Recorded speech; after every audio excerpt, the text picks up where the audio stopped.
Today we're going to be looking at an invincible tactic on Football Manager 2024. Now earlier this week I did share with you guys an asymmetrical tactic that is very difficult for the AI to defend against. That tactic didn't have many player instructions and it was created by Fletch or inspired by Fletch, and I went on to create the tactic based on his advice. But then I got more information from Fletch and he went on to include the complete tactic with all the player instructions and team instructions exactly as they should be, and then that tactic went on to go invincible on Football Manager. Now I did do a tactic test and I went on to test the tactic with the exact same team that we tested with the previous tactic with UTC, Cantalao and Alianza. And starting off with Alianza, we can see here that they went on to go an entire season unbeaten. They won 22 games, drew 14, and then with a goal difference of 48, they were able to win the league without losing a single game. If you look at the competition stats, you can see the three teams that we actually tested the tactic out with. All of them were in the top 4 for goals scored. Alianza had 91, Cantalao, they had 98. Well, we're going to look at their story personally because it's quite special. Most points per game came from Alianza, of course, with 2.22 points per game. I think Alianza was predicted to finish in 4th or 5th place, there about 4th place, yes. Now, if we look at Cantalao, they are actually predicted to finish in 18th place, and I think the Peruvian league has only 19 teams, so this team was actually predicted to finish second to the last, and they ended up finishing in 6th place.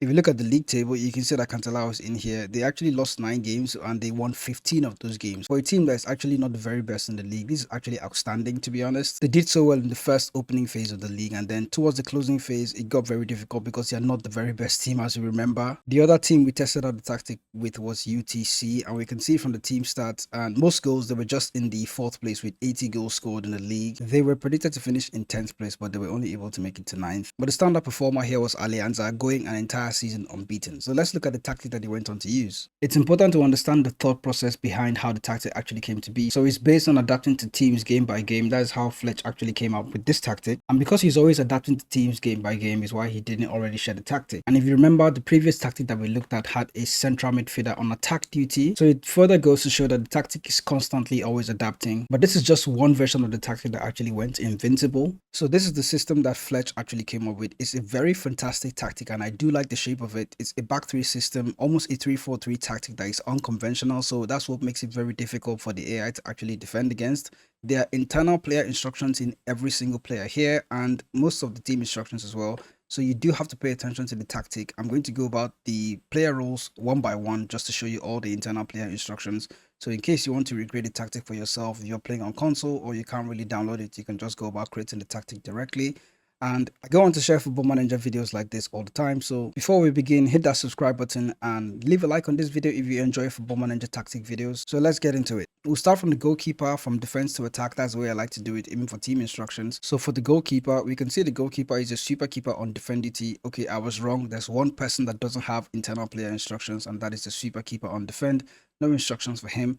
But in the back 3, we have a ball playing defender trio. So ball playing defenders on defend, dribble more, tackle harder. All the ball playing defenders have the same instructions. This sort of works well in Football Manager. Most of the player instructions you're going to see in this tactic tend to work well on Football Manager. So by the end of this video, you should probably have a fair knowledge of what works effectively well in Football Manager's match engine. So to the 4 ahead of the defenders, we have a wingback on attack duty on the left hand side, and his instructions are to take more risk, cross more often, shoot less often, stay wider and tackle harder. Now beside him you see a segundo volante on attack playing as the defensive midfielder on the left hand side. He is only going to take more risk, move into channels and tackle harder. That attack duty really works for him as he has a player ahead of him that kind of connects together and they work in tandem. But beside the segundo volante, we have a regista on support duty. This is almost like the playmaker for the team. This guy is going to dribble more and get further forward and also tackle harder. The regista is the preferred option here because he acts like a playmaker and also he has the ability to move around. And if you notice, among most of the playmaker roles, the regista is the one role that actually is labeled as an aggressive role. So the regista is more of the aggressive version of a deep line playmaker. So you can imagine a deep line playmaker that has the freedom to get ahead and also dictate the game and try to take the game to the opposition. He's that kind of guy. Unlike the deep line playmaker that just holds his position here and doesn't all that venture far forward, the regista has the freedom to move around and cause chaos. Now beside the regista, we have one of the most important roles in this tactic from my experience using this particular system, the defensive winger on support duty. He is the one guy that has only one instruction, which is the cross from the byline, but this guy is very vital to how this team attacks and how the team goes on to play. because you notice that there's no other player on the flank here. It's just the defensive winger. There's no wing back behind him or any other player ahead of him. So when most of the play is happening on the left-hand side, you have a wing back on attack, a segundo volante on attack, and sometimes a false nine dropping deep and causing a lot of chaos on this left-hand side. The defensive winger is usually free on the right-hand side. So that's why it's one of the most important roles in the team. And sometimes I see him often in the box, finishing off chances. And I think the fact that the cross on the byline instruction is there is why he's able to get that far up the pitch. Now in attack, we have a shadow striker in the number 10 position, slightly towards the right hand side, and he is going to cross more often, roam from position, stay wider, and tackle harder.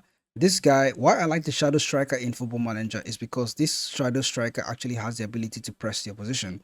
Now if you look at the shadow striker's instruction, you see that the shadow striker is aggressively pushing up into the goal scoring positions as well as moving the ball into the final third, and he's looking to close down the opposition's defenders when he is out of possession. So it may not be inside his player instructions here that he says close down more, but by default the shadow striker is a player that is going to hassle the opposition and try to win the ball back from them. Now, the other two strikers on the left-hand side, we have a false nine on support duty. I already spoke about him briefly. He's going to drop into this space here, and then the segundo volante and the wing back on attack duty, they are going to get ahead.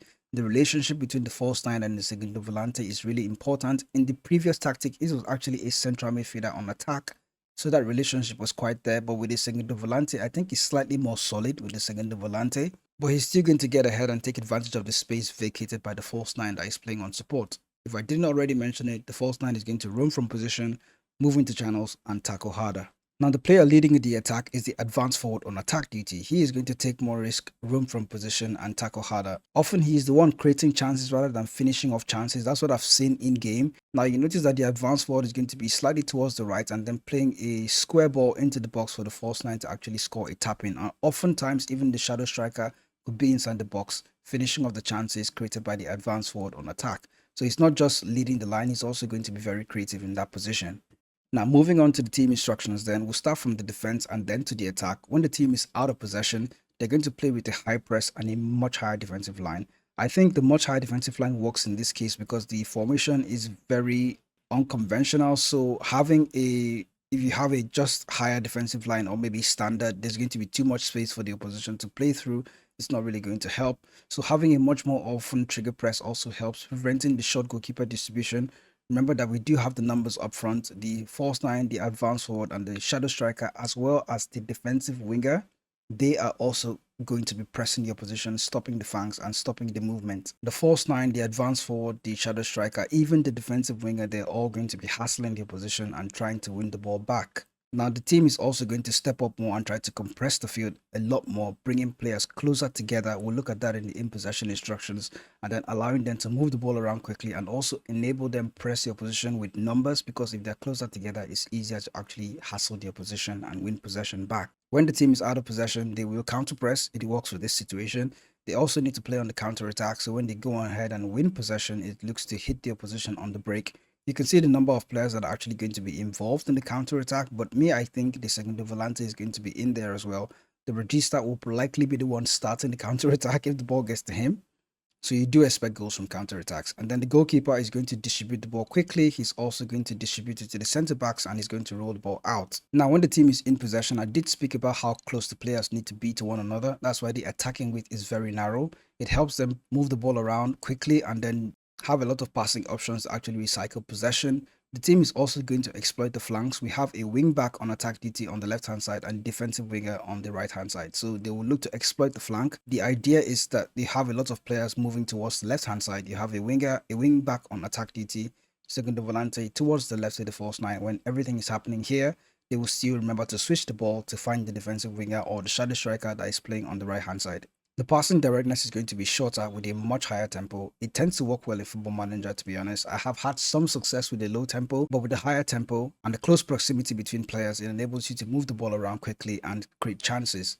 In the final third, there's no instruction that's actually been set. So in the final third, there's really no instruction there except the low crosses, and that's what I noticed, that maybe the defensive winger is going to be the one to get to the byline and then play a square ball Even the advanced forward playing on this other side here, he's going to just play a cutback for somebody to score a tap in. So that's why the low crosses actually works. For the general mentality, I'm surprised I didn't already speak about that. It's a balanced mentality and it has worked effectively in this game. For set pieces, there are no set pieces assigned to the tactic right now. So you can actually go about creating your own set pieces and then use it with the tactic. And as you can see here, as I went on to click the set pieces, they still have to set them up. So there are no set pieces assigned to the tactic. For opposition instructions, what I did was to use the assistant manager's recommendation. For tactics that have a lot of player instructions like this, I don't often use opposition instructions, but if you're a tougher team, if you're a bigger team in the league, you can try to dominate teams and then use opposition instructions, ask the assistant manager for his opinion and then use that. But more often than not, you can't play the tactic without opposition instructions. It will still work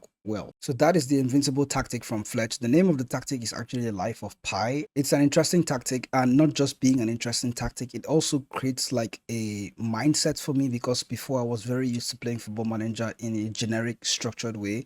But from what I've seen here, there are many ways you can play Football Manager, and there are many tactics that you can actually come up with. It doesn't have to be perfect. It doesn't have to be a perfect 4-3-3 for you to get good results in this game. And rarely do you see preset tactics go all the way to have an invincible season. So I think for you to actually break the bar in Football Manager, you have to actually do something unconventional. From my experience, if I had easier tactics to actually work with, I probably would have spoken about them. But the first time seeing an invincible tactic on Football Manager 2024, it came out like this. So do let me know in the comment section what you think. And if you have more interesting tactics like this, do well to share it in the comments as well, and I'll reach out to you. Shout out to Fletch, the source, for actually creating this amazing tactic. There will be a link in the description for you to reach out to him on Twitter in case you want to ask him more questions about the tactic. That'll be all from me. I'm actually honored to share this with you guys, and I'm looking forward to more tactics like this. I'll see you in the next video.